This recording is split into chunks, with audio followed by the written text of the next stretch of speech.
a financial maths arithmetic video here on taxation. Sheila earns a gross annual income of 57,500. She pays income tax at a rate of 20% of the standard rate of cutoff. She pays tax at a rate of 40% on the remainder of her income. The standard rate cutoff point is 34,500 and she's got tax credits of 1,650. They've asked you to calculate her USC first, which is a little unusual. Normally we're asked to calculate income tax, but it doesn't really matter. So here, on the first 12,012 euros she earns, you're going to pay 0.5%. That would be dividing by 100 and timesing by 1/2 everybody.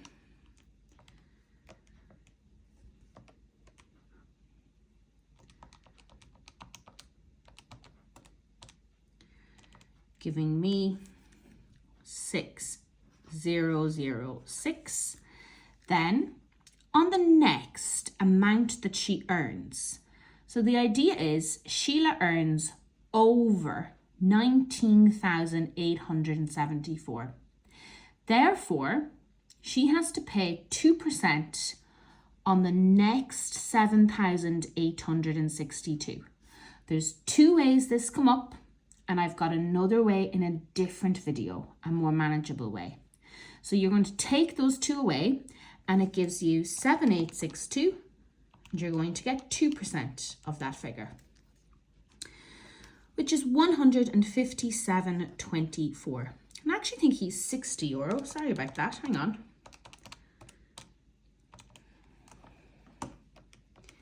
Silly me, just a calculator error there.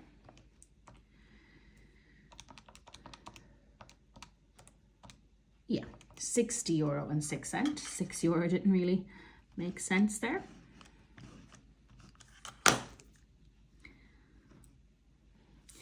And then the balance at 4.5%. So this changes depending on how much you earn. So the more you earn, the more you pay. Okay, so this person is earning 57,500. So I put that in here. We're going to take these away to find your box.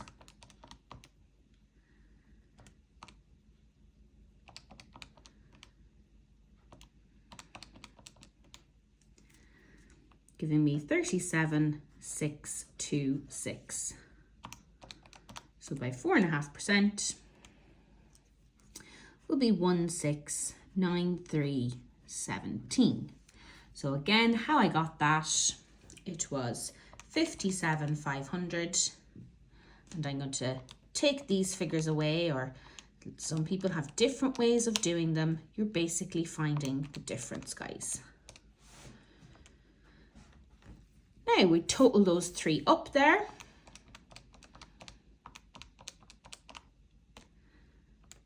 And I will get 1,910.47 in USC. So we need to find out her gross tax payable. So they haven't asked you to take away her tax credits yet. That would be her net one. So she gets paid 57,500 and they give you the rates here. You see the standard cutoff point is 34,500 by 20% and the balance by 40%. So we're going to take those two away.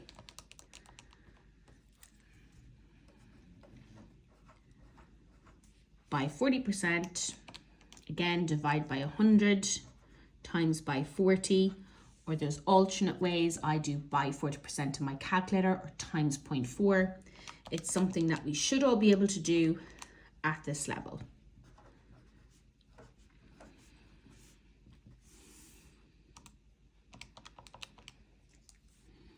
Giving me 16,100. Right, calculate Sheila's net income for 2019. What that means is how much tax credits, which is sort of like a discount off the tax that you pay. So 16,100 100, take away 1,650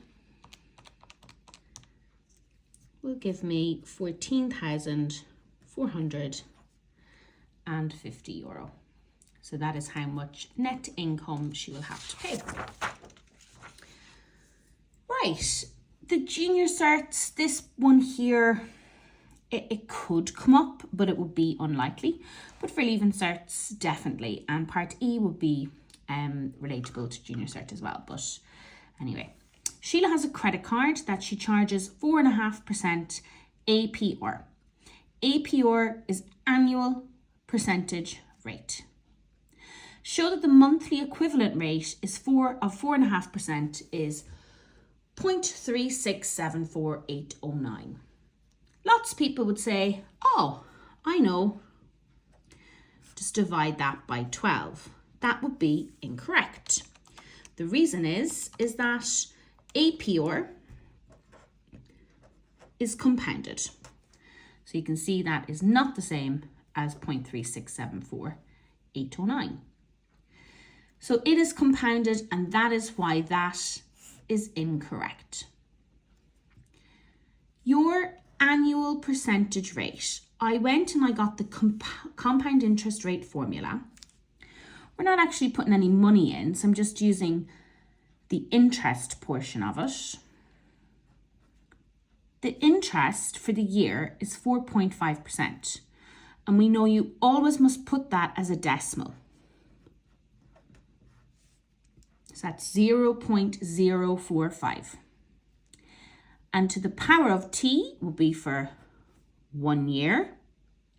But we don't want 1 year, we want 1 month. Now, there is 12 months in a year, everybody. And you only want one of those 12.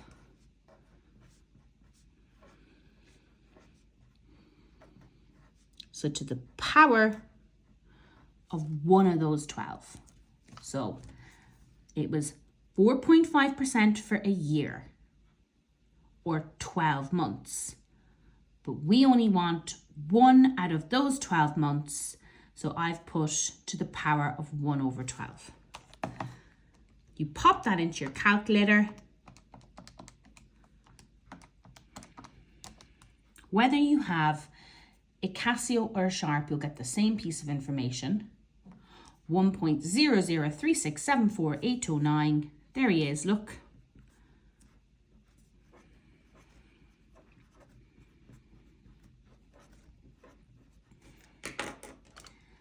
This here is the interest rate. So you want to times that by 100. So take away the 1, times them by 100, or whatever way you like. And you will get 0.36748094. That'll be your monthly rate, everyone. So that's just a matter of knowing how to do it. Right. Sheila makes €250 of a purchase online on the 1st of March. She makes no payment on her card until the 31st of May. So that's March, April, May, 3 full months. Her credit card has the following terms attached. Interest is charged monthly on all purchases. A late fee is applied if payment is not paid within 1 month. And a late fee of $8.50 applies every month after the 1st. Calculate how much Sheila must pay in order to clear her credit card debt. So she owes €250 plus this in interest.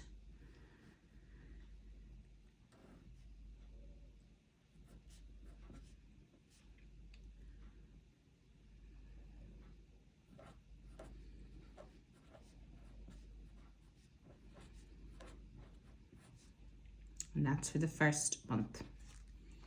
This might be a little cumbersome now, doing it on the video, sorry.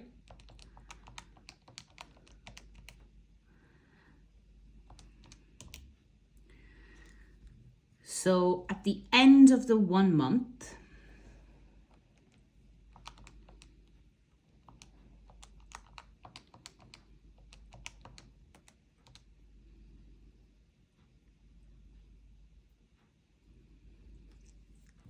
she will owe €250.92. It doesn't look like the first month she's getting charged a late fee, okay? Because it says here, a late fee applies to every month after the first. So this is month 1. Month 2, she owes $250.92, and then she'll add 0.3674809%, or you can use the formula, whatever works.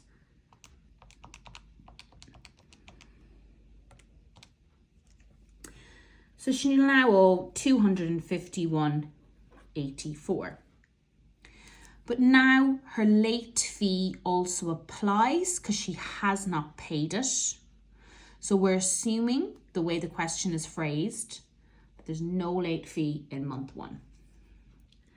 I'm going to add in HR of 50. So that's 260.34. Oh, pardon me. That is, yeah, that's correct. 260.34. Month 3, she will owe 260.34. Add in 0.3674809%.